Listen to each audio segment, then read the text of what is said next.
नमस्कार, स्वागत है आपका जस्ट इंडिया में और मैं हूं आपके साथ मुस्कान। रुक करेंगे उन तमाम खबरों का जिनका सरोकार है आपसे। खबरों के प्रायोजक हैं आरोग्य मास्क लगाएं, कोरोना से सुरक्षित रहें। Oscar super speciality hospital and trauma centre, रंज किया showroom in Rohtak and Bahadurgarh. Showroom पर आएं, टेस्ट ड्राइव लें और गाड़ी बुक कराएं। बिहार चुनाव का शंखनाद हो गया है। चुनाव आयोग ने आज तारीखों का ऐलान कर दिया है। बिहार में 3 चरण में चुनाव होंगे, जिसमें पहले चरण की वोटिंग 28 अक्टूबर, दूसरे चरण की वोटिंग 3 नवंबर और तीसरे चरण की वोटिंग 7 नवंबर को होगी, जबकि वोटों की गिनती 10 नवंबर को होगी। बता दें कि पहले चरण यानी 28 अक्टूबर को 16 जिलों की 71 सीटों पर वोटिंग होगी। इसमें अधिकतर नक्सल प्रभावित जिले शामिल हैं। इसका नोटिफिकेशन 1 अक्टूबर को जारी होगा और नामांकन की अंतिम तारीख 8 अक्टूबर होगी। 12 अक्टूबर तक नामांकन वापस लिया जा सकेगा। दूसरे चरण यानी 3 नवंबर को 17 जिलों की 94 विधानसभा सीटों पर वोटिंग होगी। दूसरे चरण का नोटिफिकेशन 9 अक्टूबर को जारी होगा, जबकि नामांकन की अंतिम तारीख 16 अक्टूबर रहेगी। वहीं 19 तारीख तक नामांकन वापस लिया जा सकेगा। तीसरे चरण की बात करें तो तीसरे चरण यानी 7 नवंबर को 78 सीटों पर मतदान होगा। इसका नोटिफिकेशन 13 अक्टूबर को जारी होगा। नामांकन की अंतिम तारीख 20 अक्टूबर रहेगी, जबकि 23 अक्टूबर तक नामांकन वापस लिया जा सकेगा। वहीं चुनाव आयोग ने इस बार चुनाव के लिए खास इंतजाम किए हैं। मतदान के अंतिम समय में कोरोना पीड़ित अपना वोट डाल सकेंगे, जिनके लिए अलग व्यवस्था होगी। प्रचार मूल रूप से वर्चुअल ही रहेगा, लेकिन डीएम छोटी रैली की जगह और वक्त तय करेंगे। मुख्य चुनाव आयुक्त सुनील अरोड़ा ने कहा कि इस बार एक बूथ पर सिर्फ 1000 ही मत होंगे। इस बार चुनाव में 6 लाख पीपीई किट राज्य चुनाव को दी जाएगी। वहीं 46 लाख मास्क का इस्तेमाल किया जाएगा। 7 लाख हैंड सैनिटाइजर का प्रयोग किया जाएगा। साथ ही 6 लाख फेस शील्ड को उपयोग में लाया जाएगा। इस बार वोट डालने के लिए 1 घंटा अतिरिक्त समय दिया जाएगा। सुबह 7 बजे से शाम को 6 बजे तक मतदान होगा। केंद्र सरकार के 3 कृषि कानूनों के विरोध में किसानों के भारत बंद का मिला जुला असर देखने को मिला। इन कानूनों को खत्म करने और एमएसपी की गारंटी लागू किए जाने की मांग को लेकर किसान यूनियन सड़कों पर उतरी और सरकार के खिलाफ नारेबाजी की। लेकिन किसानों की हड़ताल को आढ़तियों की तरफ से अपेक्षित समर्थन नहीं मिला। बंद के दौरान अनाज मंडी में सिर्फ तोल बंद किया गया, जबकि धान की सफाई और लोडिंग का कार्य जारी रहा। अध्यादेशों का विरोध कर रहे किसान और यूनियन के नेता बार बार आढ़तियों से प्रदर्शन में शामिल होने का आह्वान करते रहे, लेकिन प्रदर्शन में आढ़तियों की संख्या में इजाफा नहीं दिखने को मिला। हड़ताल को सफल बनाने के लिए प्रदर्शनकारियों ने शहर के मुख्य मार्गों पर रोष मार्च निकालकर दुकानदारों से दुकानें बंद करने की अपील भी की। वहीं भारतीय किसान यूनियन ने आज बंद को पूरी तरह से सफल बताया और दावा किया कि उन्हें आढ़तियों का पूरा समर्थन मिला है। उन्होंने एक बार फिर तीनों कानून किसान विरोधी करार देते हुए उन्हें रद्द करने की मांग की। इसके अलावा सभी फसलों पर एमएसपी खरीद की गारंटी दिए जाने की मांग भी उठाई। इनेलो के पूर्व विधायक रेखा राणा भी किसानों के समर्थन में सड़कों पर उतरी और लोगों से बंद को सफल बनाने की अपील की।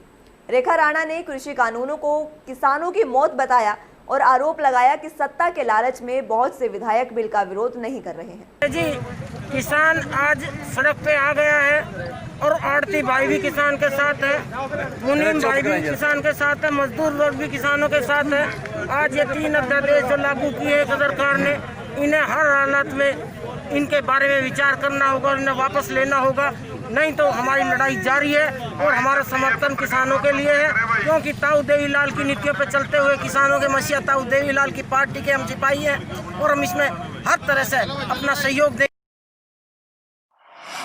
तीनों कृषि अध्यादेशों के विरोध में किसानों द्वारा किए जा रहे विरोध प्रदर्शन के चलते रोहतक के गांव लाखन माजरा में किसानों ने रोड जाम कर अध्यादेशों का विरोध किया। किसानों ने विरोध प्रदर्शन के दौरान रागिनी कार्यक्रम का आयोजन किया। इस कार्यक्रम के माध्यम से किसानों को रागिनी के माध्यम से जागरूक करने का प्रयास किया गया। इस कार्यक्रम में भारतीय किसान यूनियन अम्बावत के प्रदेश अध्यक्ष बल्लू प्रधान ने बतौर मुख्य अतिथि शिरकत की। किसानों का समर्थन करते हुए बल्लू प्रधान ने कहा कि किसानों ने इस विरोध प्रदर्शन में बढ़ चढ़कर हिस्सा लिया है। वहीं सरकार को चेतावनी देते हुए उन्होंने कहा कि अगर सरकार किसानों की मांग को नहीं मानती है तो 2 अक्टूबर को सभी किसान संगठनों द्वारा पूर्व प्रधानमंत्री लाल बहादुर शास्त्री की समाधि पर धरना प्रदर्शन का आयोजन किया जाएगा। वहीं किसान सभा के राज्य सचिव सुमित ने बताया कि भारत बंद के दौरान सभी किसानों ने धरना प्रदर्शन कर किसानों का मनोबल बढ़ाया है। सरकार पर आरोप लगाते हुए उन्होंने कहा कि सरकार ने अध्यादेश जारी करके किसानों के साथ अन्याय करने का काम किया है। इकट्ठे मिलकर आज पूरे भारत में बंद कर रहे हैं। ये समय हमारे चौधरी ऋषि पाला मावता जी का आदेश था अगर भाई पूरे इनका सहयोग करो, सभी संगठनों का साथ में काम सारे के सारे कर रहे हैं और आज हमारे भारत बंद की पूर्ण सफलता मिली है। इससे सरकार की पूर्ण लेकर जाएगी। हमारे चौधरी ऋषिपाल महोत्ता जी के साथ हम 2 अक्टूबर को पूर्व प्रधानमंत्री लाल बहादुर शास्त्री की समाधि पर इस विषय में चर्चा करके और बड़े आंदोलन की तैयारी करें। जननायक ताऊ देवीलाल की 107वीं जयंती पर उन्हें शत शत नमन। उन्होंने कहा था कि सत्ता सुख भोगने के लिए नहीं अपितु जन सेवा के लिए होती है। निवेदक डॉक्टर दिनेश सनसनवाल, सनफ्लैग ग्लोबल अस्पताल, सोनीपत रोड, रोहतक। सरकार द्वारा पारित 3 कृषि अध्यादेशों के खिलाफ प्रदेश भर में चल रहे विरोध प्रदर्शन के चलते आम आदमी पार्टी ने भी किसानों के समर्थन में अपना मोर्चा खोल दिया है। आम आदमी पार्टी ने रोहतक में स्थित अपने कार्यालय से विरोध प्रदर्शन की शुरुआत की। वहीं प्रदर्शन का नेतृत्व आम आदमी पार्टी से राज्यसभा सांसद सुशील गुप्ता ने किया। प्रदर्शन के दौरान लघु सचिवालय के समीप चौक पर सरकार का पुतला फूंककर रोष प्रकट किया गया। वहीं सांसद ने अध्यादेशों के खिलाफ लघु सचिवालय में एडीसी को ज्ञापन सौंपा। लघु सचिवालय में प्रवेश करते समय पुलिस द्वारा सांसद को गेट पर रोकने की कोशिश भी की गई, जिस पर सांसद ने ड्यूटी मजिस्ट्रेट पर प्रोटोकॉल तोड़ने का आरोप लगाया। उन्होंने कहा कि उन पर कार्रवाई करने के लिए भी हम बाध्य हो जाएंगे। आम आदमी पार्टी पूरे हरियाणा के अंदर, पूरे देश के अंदर विरोध कर रही है। ये जो एमएसपी को खराब करने के लिए और अपने औद्योगिक मित्रों अडानी और अंबानी जैसे लोगों के हाथ हिंदुस्तान की फसल को गिरवी रखने के लिए जो कानून लेके आए हैं, उसका आम आदमी पार्टी विरोध करती है। अलोकतांत्रिक तरीके से, गैर संवैधानिक तरीके से, बिना संसद में वोटिंग कराए हुए इन्होंने कानून को पास किया। जब ये अध्यादेश लेके आए, उसकी इमरजेंसी क्या थी? देश में कोरोना मरीजों का आंकड़ा 58 लाख के करीब पहुंच चुका है। 24 घंटे में 1,10,292 नए मरीज मिले हैं, जो कि एक दिन में सबसे ज्यादा है। गुरुवार को 97,676 लोग ठीक भी हुए हैं। ये भी एक दिन में ठीक होने वालों का सबसे बड़ा आंकड़ा है। अब तक 47,36,364 लोग कोरोना को हरा चुके हैं और रिकवरी दर बढ़कर 81.68% हो गई है। 24 घंटे में नए मृतकों की संख्या घटकर आधी रह गई है। गुरुवार को 432 लोगों को कोरोना से मौत हुई, जबकि एक दिन पहले यह संख्या 981 थी। अब तक 91,324 लोगों की जान गई है और मृत्यु दर 1.57% है। वहीं प्रदेश में गुरुवार को कोरोना के 1,778 नए मरीज मिले हैं, जबकि 24 लोगों की इस दौरान जान चली गई। फरीदाबाद में 240, गुरुग्राम में 288, सोनीपत में 99, रेवाड़ी में 77, अंबाला में 92, रोहतक में 55, पानीपत में 78, करनाल में 60 नए मरीज मिले हैं, जबकि हिसार में 95, पलवल में 55, पंचकुला में 101, महेंद्रगढ़ में 44, झज्जर में 30, भिवानी में 13, कुरुक्षेत्र में 125, नूह में 11, सिरसा में 100, यमुनानगर में 75, फतेहाबाद में 32, कैथल में 28, जींद में 59 और चरखी दादरी में 21 नए मरीज मिले हैं। गुरुवार को 2 नेशनल चैनल के पत्रकारों के बीच झड़प का मामला सामने आया। हुआ कुछ यूं कि बॉलीवुड ड्रग मामले की जांच कर रही नारकोटिक्स कंट्रोल ब्यूरो जिस गेस्ट हाउस में बॉलीवुड की शख्सियतों से पूछताछ कर रही थी, उसके बाहर घटना के कवरेज के लिए जुटे न्यूज चैनलों के पत्रकारों के बीच मारपीट हो गई। एक पुलिस अधिकारी ने बताया कि एक राष्ट्रीय न्यूज चैनल के पत्रकारों और मुंबई से कुछ न्यूज चैनल प्रतिनिधियों के बीच इस झगड़े में बीच बचाव के लिए पुलिस को हस्तक्षेप करना पड़ा। विवाद इसलिए बढ़ा क्योंकि दिल्ली से आए एक न्यूज चैनल के पत्रकारों ने मुंबई के इलेक्ट्रॉनिक मीडिया पत्रकारों को चाय बिस्कुट वाले पत्रकार बता दिया था, जिसके बाद 2 पत्रकारों में जमकर बवाल हुआ। हालांकि पूरी दुनिया को नसीहत देने वाले इन पत्रकारों का ऐसा कृत्य बेहद शर्मनाक है। घटना का वीडियो भी सोशल मीडिया पर वायरल हुआ, जिसके बाद कई तरह की छींटाकशी भी देखने को मिली। कुछ लोगों ने कहा कि ये सब टीआरपी का खेल है। उन्होंने कहा कि चैनल की टीआरपी के बढ़ने के बाद दूसरे चैनल के पत्रकारों ने उन पर फ्रस्ट्रेशन में यह हमला किया है। जिनमें मिड डे मील वर्कर्स और कम्युनिस्ट पार्टी ने अपनी मांगों को लेकर धरना प्रदर्शन किया और देश के प्रधानमंत्री नरेंद्र मोदी का पुतला फूंककर रोष जताया। प्रदर्शन का नेतृत्व सर्व कर्मचारी संघ के प्रधान Ramphal Dalal, mid day meal worker union के प्रधान संतोष ने किया। जींद में प्रदर्शनकारियों ने एकत्रित होकर लघु सचिवालय से होते हुए सामान्य अस्पताल जींद के सामने पुतला फूंककर सरकार के खिलाफ जमकर नारेबाजी भी की। वहीं प्रधान संतोष देवी ने कहा कि सरकार ने उनकी मांगों को पूरा नहीं किया और सरकार सभी सरकारी विभागों का निजीकरण करने में तुली हुई है। उन्होंने सरकार पर आरोप लगाते हुए कहा कि सरकार द्वारा उनका न्यूनतम वेतन भी पूरा नहीं दिया गया है। साथ ही उन्होंने कहा कि उन्हें पूरी मजदूरी मिलनी चाहिए और मिड डे मील वर्करों ने ट्रेड यूनियनों के संयुक्त आह्वान में शामिल होकर हरियाणा की बीजेपी और जेजेपी सरकार की शव यात्रा भी निकाली। सरकारी अभी हम सारा काम प्राइवेट कराएंगे तो हमारी जरूरतें नहीं होगी तो छंटनी हो जाएंगी, मलाएं हमारा रोजगार घुस जाएगा जी। हम तो क्या करेंगे फिर? हम इसलिए इकट्ठे होकर मोदी का पुतला फूके जी। जो हमारे तो 6000 रुपया की मांग कर रखी दे रखे पिछली गेड़ भी इनके लागू को नहीं हो लग इलेक्शन तो पहला 6 महीने पहला कर रखे थे जी घोषणा तो पर लागू ही तक नहीं करे जी। इसलिए वो जी इकट्ठे और वेतन दे रही है सरकार 18000 रुपये न्यूनतम वेतन कर रही है तो माम न देवा 3500 रुपये जी। इसलिए इकट्ठा हुए मामे तो माम न बर्दी का देवा जी 600 रुपये। इंदुरी के गांव बयाना में खेतों में काम कर रहे एक मजदूर की करंट लगने से मौत हो गई। करंट लगते ही मजदूर को सरकारी अस्पताल में भर्ती कराया गया, लेकिन डॉक्टरों ने उसे वहीं मृत घोषित कर दिया। मिली जानकारी के अनुसार गांव बयाना का रहने वाला 45 वर्षीय यासीन मजदूरी का काम करता था।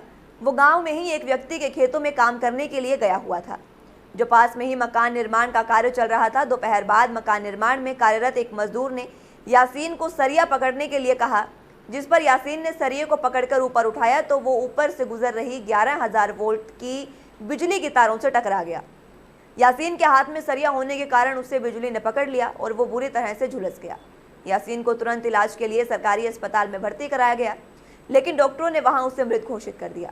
घटना की सूचना मिलते ही पुलिस मौके पर पहुंची और मामले की जांच में जुट गई। 45 साल का जो मेल है बयाना से आया था मृत अवस्था में 4:05 पर। तो हमने इसको देखा, चेक किया, मृत अवस्था में था। हमने पुलिस में VI कर दी है।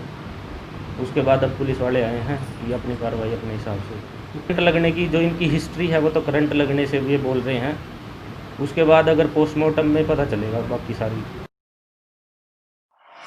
लगातार 6 दिनों में 6 शव मिलने के बाद कुरुक्षेत्र की भाखड़ा नहर में एक बार फिर से अज्ञात शव मिलने से इलाके में सनसनी फैल गई। लोगों ने शव को देखते ही इसकी सूचना पुलिस को दी, जिसके बाद मौके पर पहुंची पुलिस ने शव को कब्जे में लेकर जांच शुरू कर दी है। हालांकि शुरुआती जांच में मामला हत्या का बताया जा रहा है। बता दें कि शव के हाथ और पैर रस्सी से पूरी तरह से बंधे हुए थे और मृतक की उम्र 40 से 45 साल बताई जा रही है। एक लवारिस डेड बॉडी है जिसने लाइनदार हरा और खाकी और चिट्टे कलर की टी-शर्ट में लंबी लंबी लाइनें हैं और कोको कोला कलर का लोवर डाले हुए 43 वर्ष का ये युवक है। लवारिस डेड बॉडी है जिसके दोस्तों कपड़े के साथ हाथ पैर बंधे हुए हमने ये डेड बॉडी बरामद किया, पुलिस को सौंप दी है। उम्र करीब 40-45 साल है। जो प्रगट सिंह गोताखोर अपना, उसने इसको नहर से निकाल के चेक किया है, जिसके हाथ और पैर दोनों बंधे हुए हैं। ठीक है, उसकी पोस्टमार्टम के लिए हॉस्पिटल भेज दिया है और बयान लिख के अगली जो कार्रवाई बनेगी वो कार्रवाई करें। खबरों के प्रायोजक थे Pramod trading company, tiles, sanitary ware, Ghanipura, Jhajjar road, Rohtak. Asian colour coated Ispat limited. Be Fast Fit, India's fastest growing fitness chain, now at Rohtak D Park.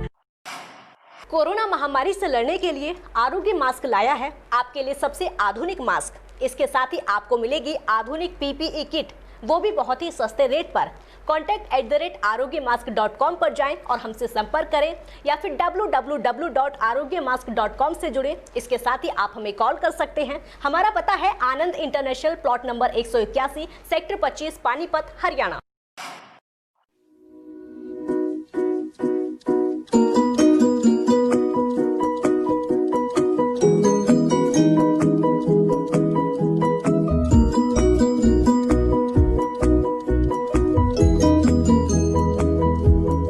मेडिफिल international, 7 Sheetal complex, Subhash Nagar, Rohtak.